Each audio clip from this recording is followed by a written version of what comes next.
So there's this YouTuber in praise of shadows who reviews and discusses horror movies. And recently he made this video called Bad Conservative Horror Movies. It was this confused 3-hour mashup where he complained about a horror convention he went on this diatribe about what he sees as conservative elements creeping into horror movie discourses, attacked other YouTubers he perceived as conservative, and then attacked people who left comments on his videos. He was basically having a 3-hour-long meltdown in the usual pretentious leftist video essayist format. And because the other YouTubers he attacked in this video were so large, of course it backfired spectacularly. Not all of them are even conservative either. Anyway, let's just dive right into this dumpster fire and watch this man absolutely shoot himself right in the foot.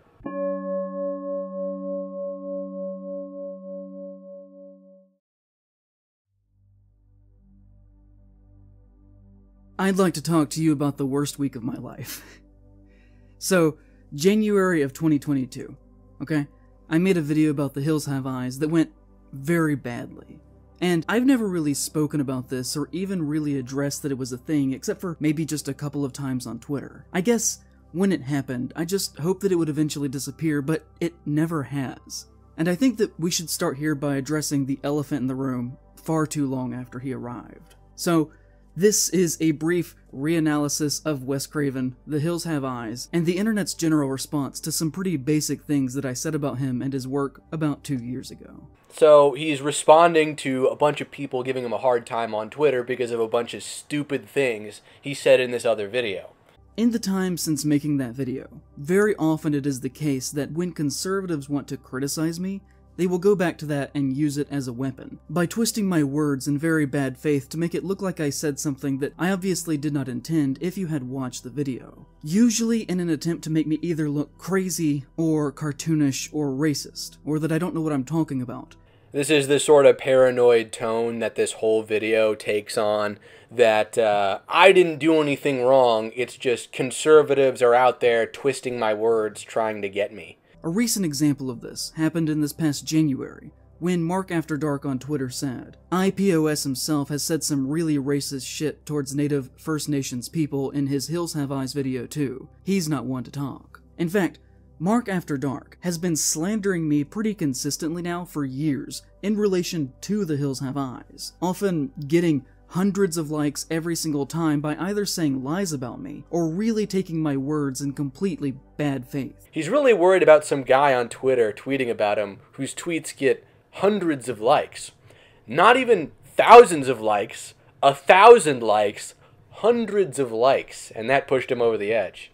And every time that he does this, it hurts my reputation just a little bit more. These things do have a very real effect, because if people say things enough times, then other people will believe it. It doesn't matter if it's actually true. He was the first that I could tell to actually tweet something negative about me in the fallout from that video's release, when he said, YouTube film essayist, the cannibals in The Hills Have Eyes are actually the good guys, because they're poor, and the family is everything wrong about America. They're middle class and one is a retired cop. Cuts to footage of January 6th storming the Capitol. Which, I hope you'll be able to see is taking my basic argument and contorting it to appear as ridiculous as possible, even though it did make sense within the context of the actual video. I mean, that video is an hour and 25 minutes. Reducing what I was trying to get across down to a single one-sentence tweet, of course, is going to make me look like an insane person. You can literally do that with anything that anyone says, but it isn't being done in the fair spirit of argument. So The Hills Have Eyes is about this family that gets trapped out in the desert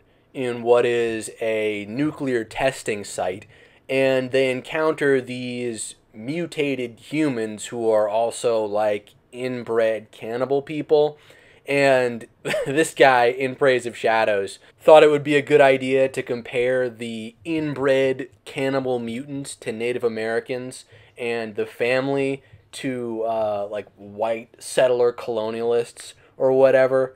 And now he's crying about the fact that that didn't go over well. I mean, it's something that would, no matter the context, be offensive to people both on the left and on the right. Like, it's hard to do that. It's hard to mess up that badly. And in this case, it kind of reminds me of that time that lady on The View was like, well, if you deport all the illegals, Who's gonna be doing your lawn then, Donald Trump? Around that same time in January, an account going by Crackhead Clyde said to me, "I don't get how you can show more sympathy for the violent cannibals in The Hills Have Eyes than a kid who is defending himself during a riot, or a competing YouTuber who has different opinions from you," which, we're gonna get to all this in a little bit, but the kid that he was talking about defending himself was Kyle Rittenhouse. Yeah, he's this level of demented. He's someone who thinks Kyle Rittenhouse is far right. The Hills Have Eyes is their favorite thing to use against me because it is really all they've got. And not that we should be really taking the opinions of Crackhead Clyde extremely seriously, but the issue is the army of Crackhead Clydes that will read a single tweet about you and then assume that it is true, and hold that against you for years. Literally, there has not been a single week that has gone by in over 2 years that I didn't have somebody saying something shitty to me about that video. And I don't think that most of them have actually even watched it. And I kind of want to look at this, because posting that video was a huge negative turning point in my life, and the way that that one video was received has really impacted everything around me. Before that, I was relatively comfortable financially. I could make the kinds of videos that I wanted to, and have honestly struggled very badly ever since then. Uh-oh, we got ourselves a starving artist here. If you want to know why I make so many franchise videos now, it's because I still need to eat, and those are the only things that ever gain any traction now. Everything else I do dies as soon as it's released. For transparency, this is a graph of my total lifetime views on my channel, and this is the point where I posted The Hills Have Eyes. There is a clear delineation before and after me making that, and at least from my perspective, I'm not really sure if that response was entirely fair or justified. I don't think that as a person I deserve that based on my performance in that one single video. I mean, here's the kicker about this guy. He's one of those leftists that's like, because I have a platform, that means I have a social responsibility to speak the truth. Yeah, and if you do that because you're a left-wing ideologue, you're gonna lose some of your audience. Not everyone is on board with this message. If you're gonna say that, you're gonna have to understand you are missing out on some viewers. And again, keep this in mind. This entire video is for the purpose of reversing the financial situation he's now in. Because he's made his, I guess you can call this YouTube channel his business, his online business unprofitable. And this is how he thinks he's gonna like win people over and get more views. I understand that I am not entitled to your time whatsoever or anything like that. I'm just a guy on the internet. But if you stopped watching me over the public reception to that one work, then I kind of want to talk about that a little bit here. Because there's not an insignificant amount of people who frequently say untrue things about me, and in the long term it has kind of ruined my ability to make a living doing what I want to do with my own work. And all of this has been built on a misconstrued idea of what I was actually talking about. That, and he's also very, very, very willing to talk about how much he hates conservatives and how much he thinks all conservatives are fascists and this and that. I mean, this guy, I don't think he's ever explicitly called himself like an anarcho-communist or something like that, but he has this sort of Antifa tier ideology and this Antifa mentality, and he's very willing to make it clear. I mean, most of his videos, to give you an idea of what the experience of watching one of his videos is like, it's like mostly just him describing the plot for however long, like an hour. And then for the most part, there isn't too much editorializing. But then he'll just bust in like a wrecking ball with this nonsense. And obviously, it's going to be massively off-putting. I mean, for the most part, you can just have one of his videos on in the background, and he's not like letting you know every single second that he's like this Antifa tier nut job. But one of his problems, I think, is that he's not really like a political YouTuber. He's like a horror movie YouTuber who happens to be a soy drinking leftist. His audience is really people who care about horror movies and not people who care about left-wing politics, or at least that's what it should be. If you think of a Venn diagram of people who care about horror movies and people who like left-wing politics, he's only appealing to the segment of people where those two circles overlap. But before we get to that, let's take a look at some other movies made by Wes Craven, so that we have proper context to actually talk about The Hills Have Eyes. Because Wes Craven was undeniably an extremely left-leaning filmmaker, who infused that into practically all of his work. He is probably about the most leftist mainstream horror filmmaker that was ever working at his level. The dude genuinely hated most things that modern America stood for, including corporate culture. This is the brilliance of the people who say that the right isn't media literate. Like, they're not aware that there are people on the right who don't like corporate culture either. Corporate culture now openly and unambiguously promotes leftist social values. This really goes to show you how, like, leftists generally have no theory of mind or understanding of how conservatives think. Like, conservatives are more likely to understand the left-wing worldview than the other way around. Because this guy has in his head a straw man of the entire right. I mean, he thinks we're all like PragerU watching Reaganites who absolutely love capitalism. The decline and failure of our systems, the harm and uselessness of the police, the damage that white culture has done to non-white cultures both within the physical boundaries of the United States but also on a global scale. You can find this subtext throughout every single one of his films. It's just an objective fact. Take Nightmare on Elm Street, a movie about a child killer who the government let go on a technicality, where the system failed them so badly that the parents of the victims have to band together to form some sort of frontier justice lynch mob, because the government is so useless that they have let him slip through the cracks. So, Nancy's mother, Marge, says at one point in relation to Krueger being able to walk free, well, the lawyers got fat and the judge got famous, but somebody forgot to sign a search warrant in the right place and Krueger was free just like that. In the end, a teenage girl has to take down the rapist herself while the cops stand right outside on the front lawn listening to her screams, watching and going, oh gosh, oh gee, whatever are we gonna do? Which is something that is still happening in real life. People on the right don't necessarily like the police either. The whole Back the Blue movement is pretty recent. Police forces actually used to be a Democratic voting bloc until quite recently. I think around the George Floyd riots when the Democratic Party started openly attacking police forces across the country, and, you know, the whole defund the police movement really picked up steam.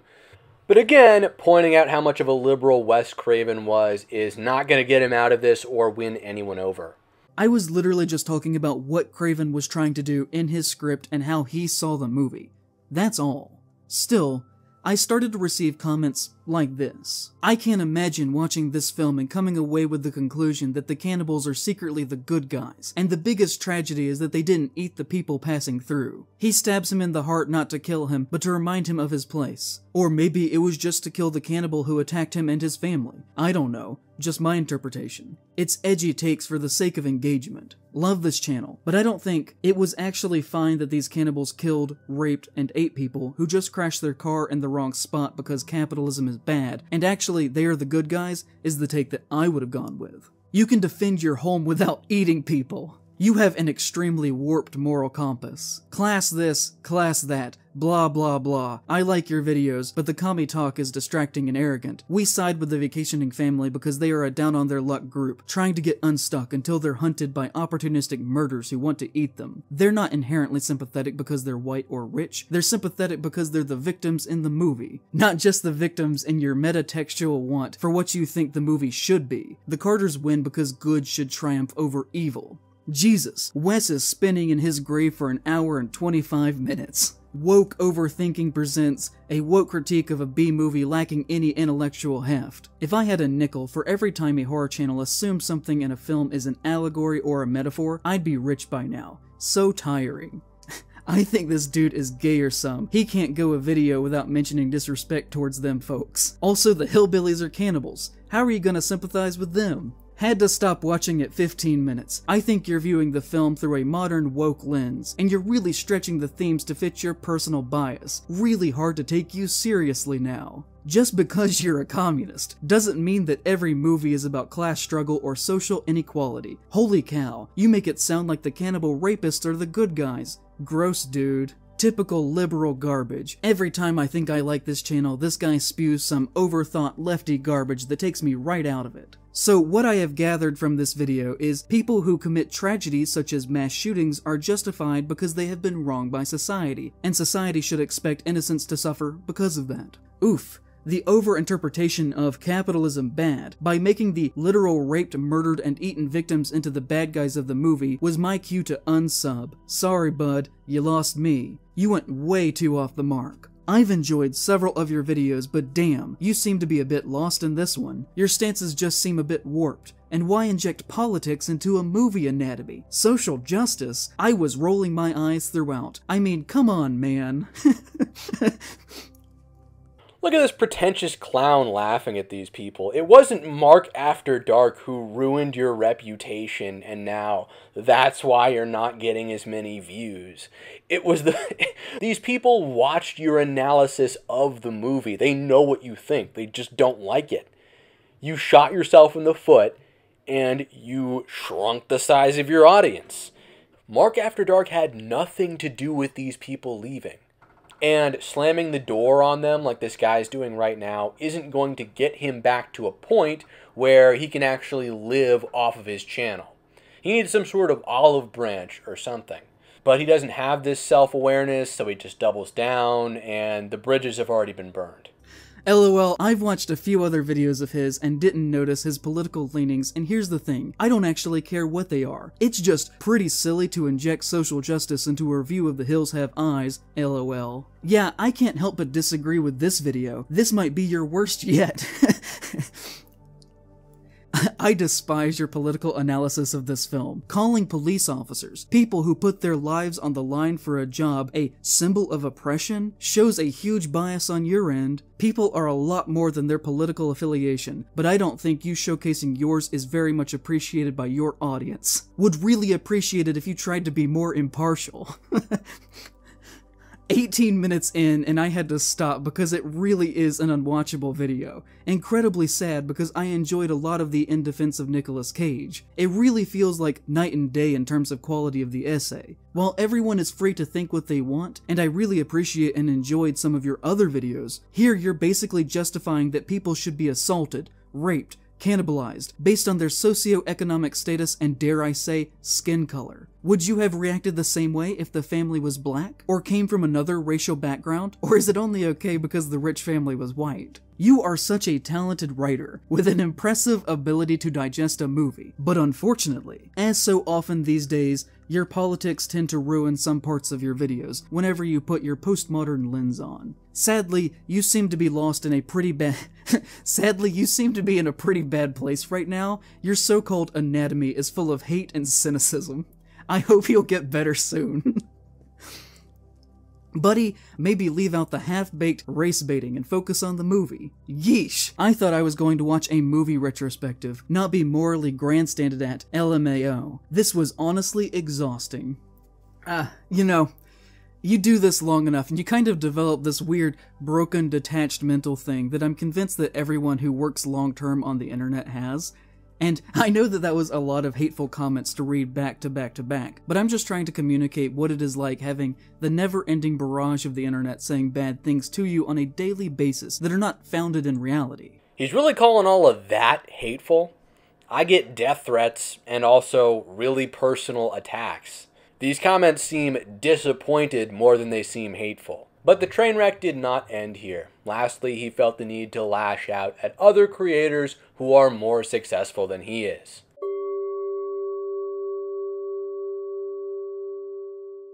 If you're not aware, Wendigoon is a horror conspiracy theorist YouTuber with several million subscribers, that, as you will hopefully come to see, should not be seen as the wholesome, southern-friendly dad persona that he has publicly constructed around himself in the past several years. And that, like many people who talk about being Christians as much as he does, has a dark past with deep ties to far-right extremism. This is all so bad faith and so delusional. This guy literally thinks being a Christian makes you far-right. On a base level, his work has never been of personal interest to me. We share a similar focus on topics that we like to write about, but our similarities basically end there. I have no need or desire to hear 5 hours of opinions on Blood Meridian from a 21-year-old millionaire who got famous around the age of 19. Broke nigga alert. Broke nigga alert. Broke nigga alert. Broke nigga alert. Broke nigga alert. Broke nigga alert. Broke nigga alert. Broke nigga alert. Broke nigga alert. Imagine starting off from a better place, being richer and then going on into your career to be more successful, being more well-liked, being more respected, having your opinions taken more seriously. Wendigoon is just absolutely aristocrat mogging in praise of shadows. I don't know what else you would call this. He's literally better in every way. And you can tell this man is just seething over it every day. This far-right Christian evangelical who supports Kyle Rittenhouse. How dare he be more well-liked? He's fooling all of his fans. In Praise of Shadows is just so bitter. And I know that is probably the most boomer thing that I have ever said. Apologies for that. But I say that to argue that I really do think that there are some works that are really not intended to hit the right way until we're older. There are some works that fundamentally will not be understood by you if you are wealthy and have always been upper class your entire life. It's also worth pointing out here that In Praise of Shadows, at least from what I remember, has said that he comes from a working class right-wing family in a rural town, a rural right-wing town in one of the Carolinas. So in a lot of ways, and I think you can see this projected here, in a lot of ways, he sees Wendigoon as this like younger version of himself who wasn't intelligent enough or cultivated enough to sort of grow out of evangelical Christianity into progressivism or anarcho-communism or whatever In Praise of Shadows is. So you can tell this video is deeply personal for him. And this may all sound condescending, but that doesn't stop it from being somewhat true. I don't mean that to think that you shouldn't be able to say or publish whatever you like at any point in your life. You're obviously free to do so. And I also don't want it to be seen as if I'm talking down to young people, because I'm not. Politically, they are frequently the most with it, and their voices should be heard on issues that pertain to them. They are looked down upon too often in our culture. What I'm talking about here pertains to the very act of writing itself. And with that, perspective. And I don't know if you can actually really truly be a good cultural critic with a voice that has a definitive perspective, without several years of genuine, independent, lived experience away from the home that you were raised in. And in his case, he became exceptionally wealthy by the time that he was 19 or 20. And so if you leave the home and immediately become famous and rich, without having to ever actually truly struggle, can you be considered to have ever actually had lived experience at all that would qualify you to give criticism on works of art about the experience of average and poor people? You don't know anything. You haven't struggled like I've struggled. I would argue not. And if that is the case, why would your perspective matter as a critic? Not to mention the fact that Wendigoon was raised in a very wealthy family, and with that comes from a wealthy perspective. He himself has inadvertently admitted that his family at one point had millions of dollars, when he said once on stream, "Would you believe me that when my dad was young, he used to be in an organized crime gang, and is now a Sunday school teacher. Very wild life that guy's lived. He was in an organized crime gang that my grandfather ran. A lot of bad things went down. They got investigated by the FBI. My grandpa went to jail. My dad had to testify and tried to take up the business. The business fell apart, and he ended up losing millions of dollars to the state. Lost everything, found God, became a Christian, and is now both the best man and the best Christian I've ever met." But also, I'm not even here to criticize his body of work. I think his videos are very uninteresting. But ultimately, that is secondary to what makes him worth talking about. The first of which are the very strong beliefs that he seems to hold as important, that are in my opinion the antithesis of what horror should be about. There are many things that are red flags that we could talk about, from the bizarre gun ownership. Bizarre gun ownership. Oh, dude, this guy is insufferable. Are we really now going there? Are we going there to the point where it's weird to own a gun? It's bizarre. Like, come on. The flagrant use, from my perspective, of his religion as a shield from criticism, to the belief that he at one point followed many far-right accounts on Twitter, from Kyle Rittenhouse to Parler. I told you earlier in this video, this guy is a nut who thinks Kyle Rittenhouse is far-right. And there you have it. Off the reservation. The social media website where the January 6th insurrection was in part planned. People said, oh, he only followed them. But that doesn't mean that he agrees with them. But there are screenshots of tweets that may have been deleted, that clearly in my mind show a support to Rittenhouse.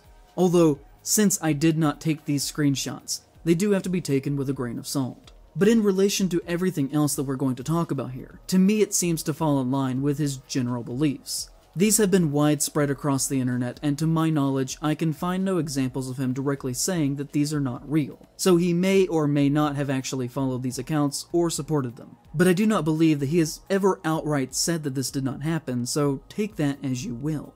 We could talk about his past and supposedly being a founding member in an online conspiracy theory group that, according to him, snowballed out of control into being a white supremacist neo-Nazi organization called the Boogaloo Boys. His online username at the time was Boogaloo Boy, and he claims to be the first to have started using it, but that he left the group and became Wendigoon after things started to get out of hand. The Boogaloo or Boog movement or whatever doesn't even really have a single ideology. My understanding is that they were, you know, edgier, occasionally Euro-American nationalists, if you will, constitutionalists, generally speaking, but they also had significant libertarian leanings.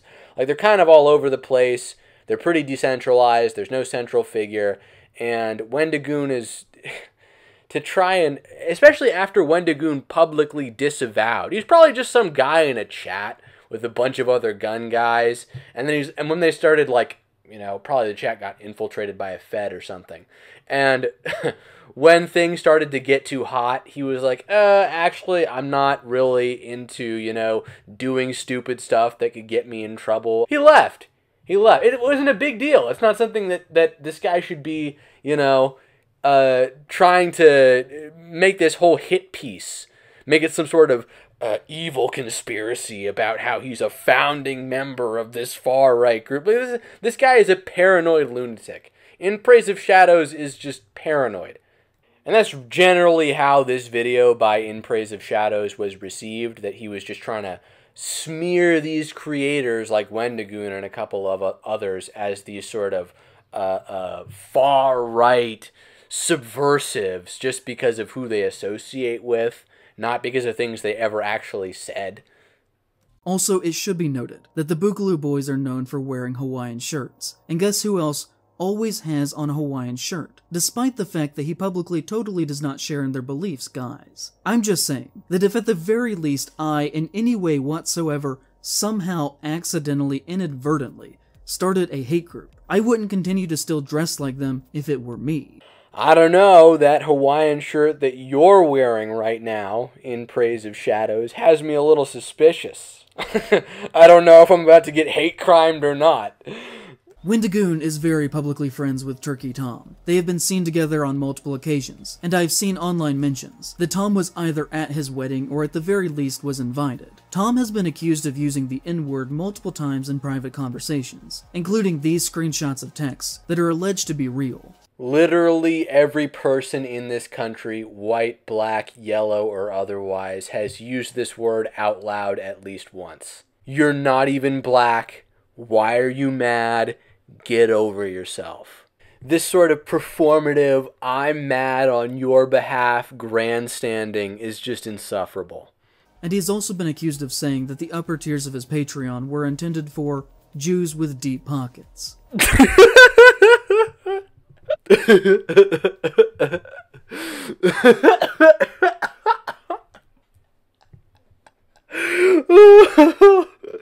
Why would someone ever take that so seriously? I love In Praise of Shadows' delivery here. I can't even keep a straight face.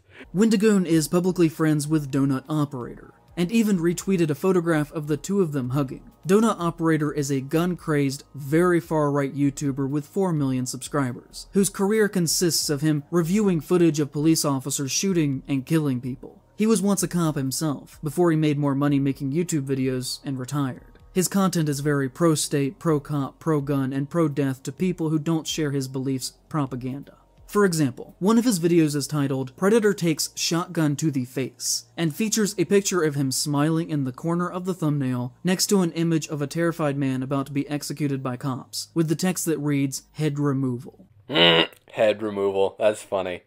Is this self-reporting? Like, why do leftists always have to take the side of predators? They do this, like, so consistently and unfailingly. Like, they can't help themselves. Come on, guy. Like, Why would you? And this is, again, it shows his lack of self-awareness. Like, people responded the way they did to that, what do you call it? Hills Have Eyes video of his, because leftists are known, absolutely known, for taking the side that is perceived to be the stigmatized, marginalized underclass. So, of course, people came away from his analysis with the conclusion that he thought it was fine to perpetrate atrocities on suburban white people just because they're privileged, quote unquote. This guy is so full of it. Anyways, he has turned around with his tail between his legs and run away because the video that I'm responding to, he actually deleted off of his page. With the amount of criticism he was getting before, I can't even imagine what the blowback from this fiasco is doing to him now. Like, he's probably in shambles. So, that's it for this video. I mean, the rest of what he had to say was really just a more slander, lies, misrepresentation, a real hack job. So I'm sure you get the gist at this point. Leftists like these are hypersensitive, and this guy came out of some echo chamber, and he's so lacking in self-awareness, he thought this video would receive the same response as some subreddit about YouTube or horror or whatever. That's it for this video. If you enjoyed it, please share it. And Red Channels will catch you in the next one.